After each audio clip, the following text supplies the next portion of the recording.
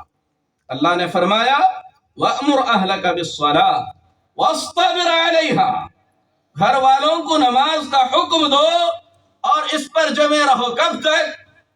ہمیشہ. جب تک آپ کی سانس ہے یا جب تک آپ کا بچہ ہے، ہمیشہ برابر بولتے رہنا ہے. یہ نہیں کہ ہم کہیں کہ ہم نے بہت کہا وہ مانتا نہیں ہے اور ہم چھوڑ دیں.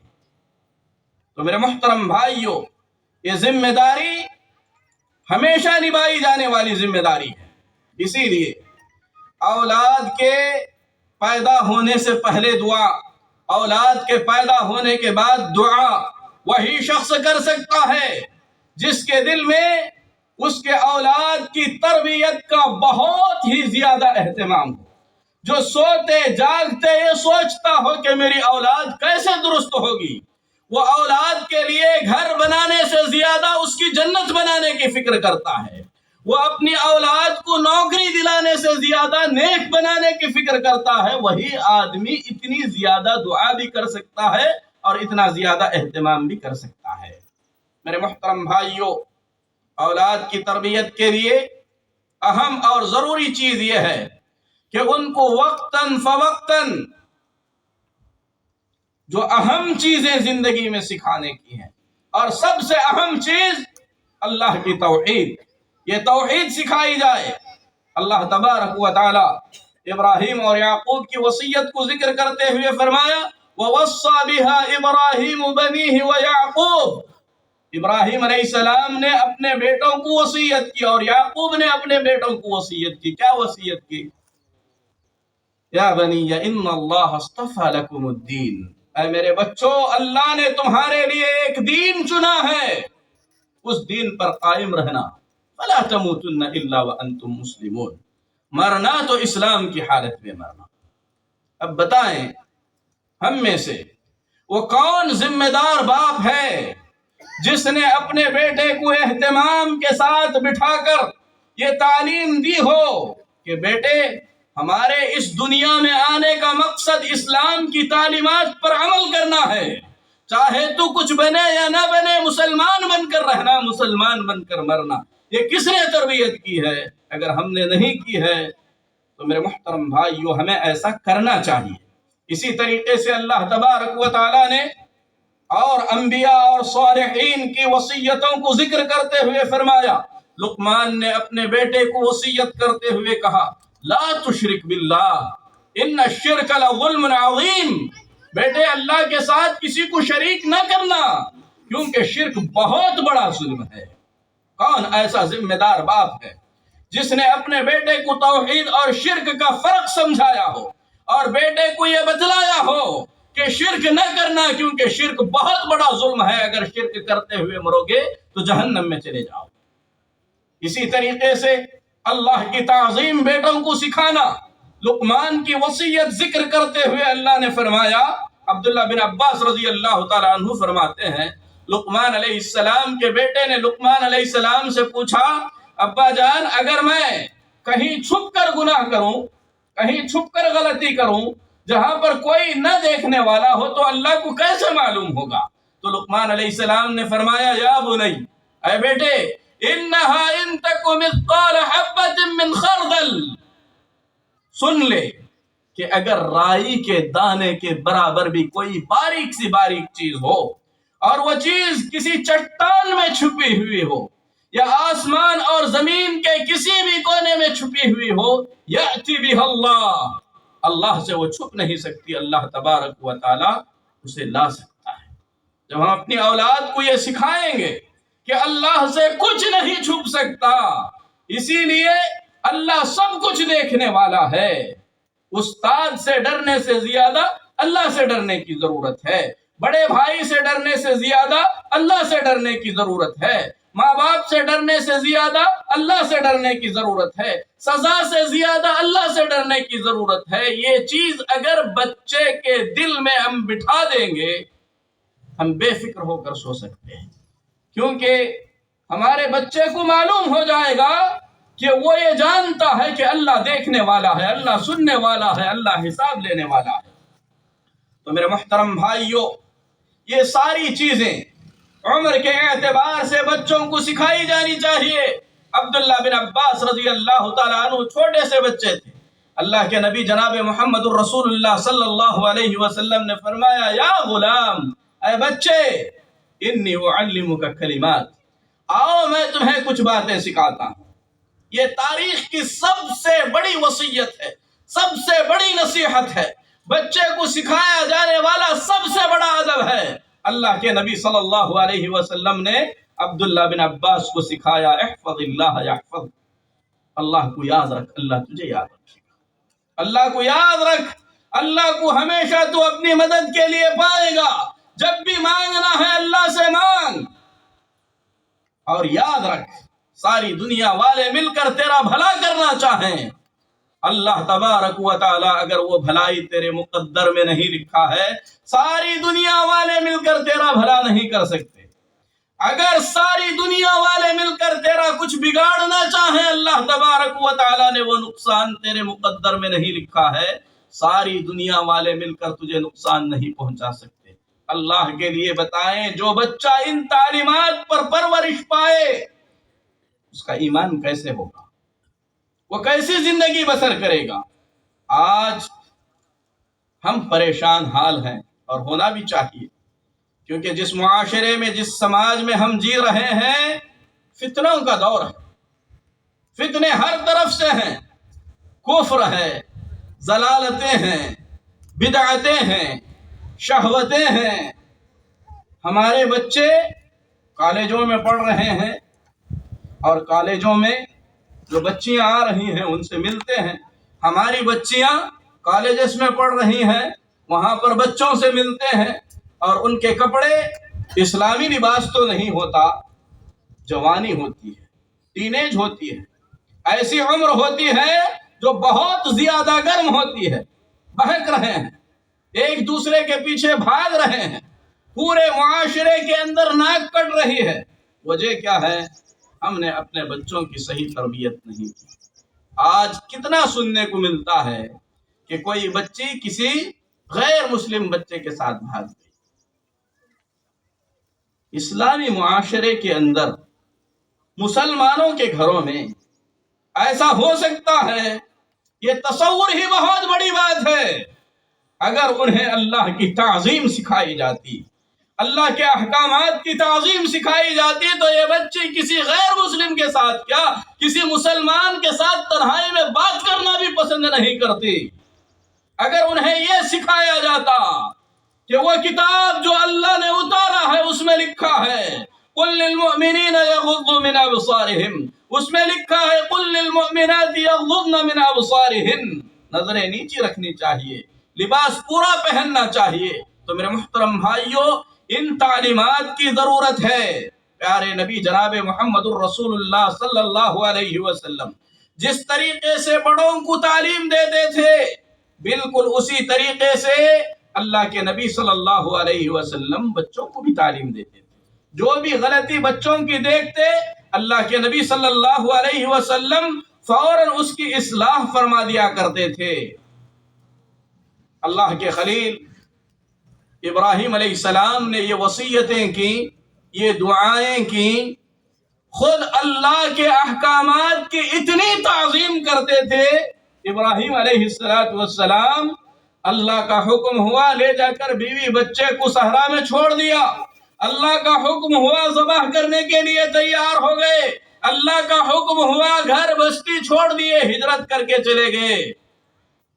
دعائیں، اخلاص، ابراہیم علیہ السلام کا خود کو قدوہ بنانا، یہ ساری چیزیں اتنی اثر انداز ہوئی کہ بیٹے کو لے جا کر صحرا میں چھوڑ کر آئے. جا کر اللہ کا حکم سناتے ہیں، انی ارا فی المنام انی اذبحک فانظر ماذا ترى.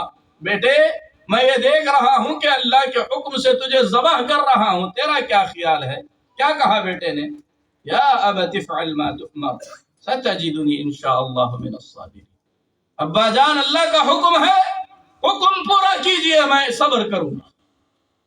اللہ کے حکم کی تعظیم ابراہیم علیہ السلام نے کی. اللہ تبارک و تعالی نے ابراہیم علیہ السلام کو ایسی اولاد عطا فرمائی کہ اللہ کے حکم کے لیے اپنی جان بھی دینے کے لیے تیار ہو گئے اور ذرا بھی ہچکچانا بھی انہوں نے گوارا نہیں. آج ہم اپنے اولاد کو نیک بنانا چاہتے ہیں، ہم خود نماز نہیں پڑھتے، اپنے اولاد کو نمازی دیکھنا چاہتے ہیں. ہمارے چہروں پر سے داڑیاں صاف ہیں، ہم چاہتے ہیں کہ ہمارا بچہ اللہ کے حکم کا پابند ہو. جب بیٹا یہ دیکھے گا کہ میرا باپ خود اللہ کے احکامات کو پامال کرتا ہے، اللہ کے حکم کو سن کر انسنا کر دیتا ہے، کیا اثر ہوگا؟ ہم خود اللہ کے احکامات کو پامال کریں گے تو ظاہر سی بات ہے اللہ تبارک و تعالیٰ کے احکامات کی جو تعظیم بچوں کے دلوں میں ہونی چاہیے وہ تعظیم نہیں ہوگی. سلف صالحین جن کے بارے میں اللہ نے فرمایا اشداء علی الکفار رحماء بینہم، کافروں کے معاملے میں بڑے سخت تھے لیکن آپس میں بڑے مہربان تھے. عبداللہ بن عمر رضی اللہ تعالی عنہ اپنے بیٹے کو مارتے ہیں، دھمکی دیتے ہیں کہ میں تجھے بات نہیں کروں گا. کیوں؟ کیا کیا تھا بیٹے نے؟ عبداللہ بن عمر رضی اللہ تعالی عنہ نے نبی پاک صلی اللہ علیہ وسلم کا حکم سنایا کہ اللہ کے نبی صلی اللہ علیہ وسلم نے فرمایا لا تمنعوا اماء اللہ مساجد اللہ، اللہ کی بندیوں کو اللہ کے گھروں میں آنے سے مت روکو. تو عبداللہ بن عمر کے بیٹے بلال نے کہا واللہ لنمنعہن، اللہ کی قسم ہم انہیں روک کر رہیں گے. تو عبداللہ بن عمر رضی اللہ تعالیٰ عنہ ناراض ہو گئے. بعض روایات میں سینے پر انہوں نے مارا، بات کرنا چھوڑ دیا. کیوں؟ اللہ کا حکم سنا رہا ہوں، نبی کا حکم سنا رہا ہوں، اگر تجھے اس کی پرواہ نہیں ہے تو میں تیری پرواہ کیوں کروں؟ گھروں کے اندر اگر یہ ماحول بنے گا کہ ہم اللہ کے حکم کو سب سے زیادہ اوپر رکھیں گے، ہم ناراض ہو جاتے ہیں اس وقت جب ہماری بیوی ہماری ماں کی بات نہیں مانتی. ہم ناراض ہو جاتے ہیں کہ ہماری بیوی ہمارے باپ کی بات نہیں مان رہی ہے. اور جب اللہ کی بات نہیں مانتی ہے تو اس وقت کیا کرتے ہیں؟ یہ تعظیم سکھانی چاہیے کہ اللہ کا حکم سب سے اونچا ہے، نبی پاک صلی اللہ علیہ وسلم کا حکم سب سے اونچا ہے. اگر گھروں کے اندر ایسی تربیت ہوگی کہ اللہ کے حکم کو سب سے اونچا رکھا جائے، نبی کے فرمان کو سب سے اونچا رکھا جائے، گھر میں یہ اس لیے نہیں ہوگا کیونکہ شریعت اجازت نہیں دیتی، گھر میں ہم ایسا اس لیے نہیں کر سکتے کیونکہ نبی پاک صلی اللہ علیہ وسلم نے منع کیا ہے، تو بچوں کے دلوں میں بچپن سے ہی اللہ اور اس کے رسول صلی اللہ علیہ وسلم کے احکامات کو لے کر تعظیم کا جذبہ پیدا ہوگا. پھر اس کے بعد وہ دیندار بنیں گے.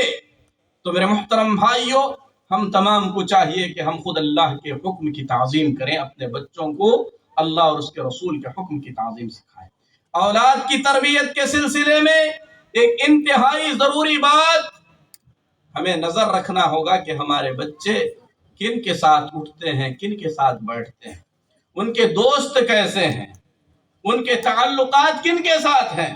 پیارے نبی جناب محمد الرسول اللہ صلی اللہ علیہ وسلم نے کھلے الفاظ میں مثال دے کر سمجھا دیا کہ ایک اچھے دوست اور ایک برے دوست کی مثال ایک عطر بیچنے والے اور ایک بھٹی چلانے والے کی طرح ہے۔ عطر بیچنے والے کے پاس اگر آپ جائیں گے یا تو وہ تحفے میں آپ کو عطر دے دے گا، اگر تحفے میں نہیں دیا تو کم سے کم آپ اس سے کوئی اچھی چیز خرید سکیں گے، اگر کچھ بھی نہیں ہوا تو کم سے کم وہاں جا کر آپ اچھی خوشبو سونگھ سکیں گے۔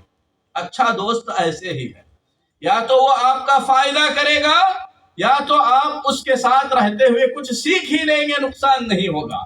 برے دوست کی مثال نبی پاک صلی اللہ علیہ وسلم نے فرمائی بھٹی چلانے والے کی طرح ہے۔ جہاں پر آگ نکل رہی ہے جا کر بیٹھیں گے، آپ کے کپڑوں پر آگ کی چنگاریاں آئیں گی، آپ کے کپڑے جلا دیں گے، اگر نہیں تو کم سے کم بدبو نکلے گی، وہاں سے دھواں آئے گا۔ برا دوست ایسے ہی ہے، اگر وہ آپ کا برا نہ کرے تو وہ آپ کی صحبت پر اثر ڈالے گا۔ آپ دیکھیے کہ آپ کا بچہ، آپ کی بچی کس کے ساتھ بیٹھ رہے ہیں، کس سے مل رہے ہیں، کس سے دوستیاں ہیں۔ بچوں کے اچھے دوست بنانا ضروری ہے، اور خصوصاً اس دور میں جبکہ دوستی صرف انسانوں سے نہیں، ہمارے گھروں کے اندر، ہر گھر کے اندر انٹرنیٹ ہے، بیٹھ کر بچے ساری دنیا سے اپنا تعلق جوڑ سکتے ہیں۔ آج بچے اور بچیوں کے بھاگنے کے، عشق اور محبت کے جو چکر ہیں وہ زیادہ تر انہی سے چلتے ہیں۔ اگر آپ اپنے بچے کو ترقی پر دیکھنا چاہتے ہیں تو بے شک دیکھیے، اسلام اس سے منع نہیں کرتا، لیکن آپ دیکھیے کہ انٹرنیٹ دے کر بند کمرے میں آپ اپنی جوان بچی کو چھوڑ دیں گے، فیس بک میں کوئی آئے گا، پیار محبت کی باتیں کرے گا، فرشتہ تو نہیں ہے، پھسل جائے گی، غلطی آپ کی ہے۔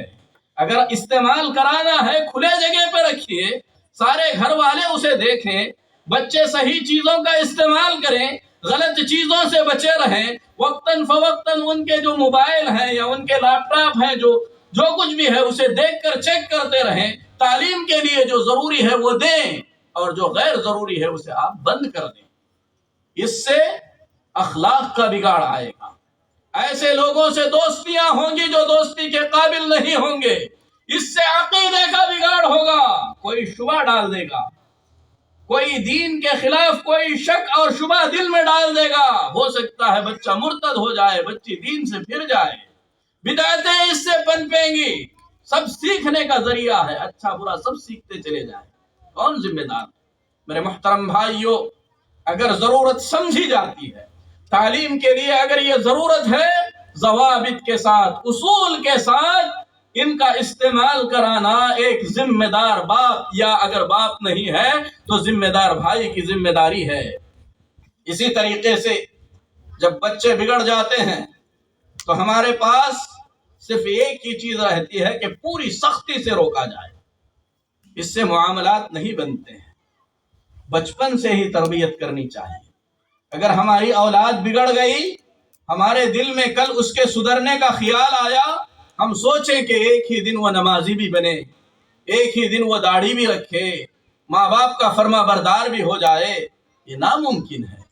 اس کے لیے آپ کو تربیت کرنی ہوگی اور صبر سے کام لینا ہوگا، بچپن ہی سے بچوں کے ساتھ رحم و کرم سے پیش آنا ہوگا۔ اللہ کے نبی جناب محمد الرسول اللہ صلی اللہ علیہ وسلم حسن اور حسین کو گلے سے لگاتے تھے، سینے سے لگاتے تھے، بوسہ دیتے تھے، بلا کر پیار سے سر پر ہاتھ رکھتے تھے، دعا کرتے تھے، اعیذکما بکلمات اللہ التامہ، دعا پڑھتے تھے، دعا پڑھ کر پھونکتے تھے۔ اقرا بن حابس نے اللہ کے نبی صلی اللہ علیہ وسلم کو دیکھا کہ حسن حسین کو بوسہ دے رہے ہیں، کہنے لگے تقبلون صبیانکم، تم اپنے بچوں کو بوسے دیتے ہو، میرے تو 10 بچے ہیں، میں نے کسی کو نہیں دیا۔ اللہ کے نبی صلی اللہ علیہ وسلم نے فرمایا کون سا کمال تم نے کیا؟ من لا یرحم لا یرحم، جو رحم نہیں کرتا اس پر بھی رحم نہیں ہوتا۔ آپ نے دوسری روایت میں فرمایا اگر اللہ نے تمہارے دل سے رحم و کرم کا مادہ چھین لیا ہے تو میں کیا کر سکتا ہوں۔ بچوں کے ساتھ نرمی سے پیش آئے۔ صحابہ کرام رضی اللہ تعالی عنہم اجمعین میں سے چھوٹے صحابہ نے اللہ کے نبی صلی اللہ علیہ وسلم کی 10 سال خدمت کی۔ فرماتے ہیں اللہ کے نبی صلی اللہ علیہ وسلم نے کبھی نہیں مارا، کبھی آپ صلی اللہ علیہ وسلم نے نہیں ڈانٹا۔ ہم نے کچھ کیا تو آپ نے یہ نہیں کہا کہ ایسا کیوں کیا، آپ نے یہ نہیں کیا کہ ایسا کیوں نہیں کیا، آپ پیار سے سمجھاتے تھے۔ عمر بن سلمہ رضی اللہ تعالی عنہ پیارے نبی صلی اللہ علیہ وسلم کے ساتھ بیٹھ کر کھانا کھا رہے ہیں۔ فرماتے ہیں چھوٹا سا بچہ تھا، ایک ہی برتن میں کھا رہے تھے، کبھی ادھر سے کھا رہا تھا کبھی ادھر سے کھا رہا تھا۔ اللہ کے نبی صلی اللہ علیہ وسلم نے پیار سے فرمایا یا غلام، اے بچے، سم اللہ، اللہ کا نام لو، کل بیمینک، اپنے داہنے ہاتھ سے کھاؤ، کل مما یلیک، جو تمہارے قریب ہے اس کو کھاؤ۔ سکھانا پڑتا ہے، تربیت دینی پڑتی ہے۔ آج دنیا میں ہم اتنے مست ہو گئے، ہماری اولاد کے لیے ہمارے پاس وقت نہیں ہے۔ اگر اولاد کے لیے وقت ہے، سیر تفریح کرا دی، ہفتے میں ایک دن کہیں لے جا کر آ گئے، ہم نے سمجھ لیا کہ ہم نے ذمہ داری ادا کر دی۔ نہیں میرے محترم بھائیو، جس طریقے سے 60-70 سال کی دنیا کی زندگی سنوارنے کے لیے، ان کا گھر بنانے کے لیے ہم اپنے آپ کو کسی بھی حد تک اتار دیتے ہیں، ہر کام کرنے کے لیے تیار ہو جاتے ہیں، ذرا سوچئے ایک ایسی زندگی جو کبھی ختم نہیں ہونے والی ہے، آپ کے اولاد کی اور آپ کی خود کی اس زندگی کے لیے ہم نے کیا کیا ہے۔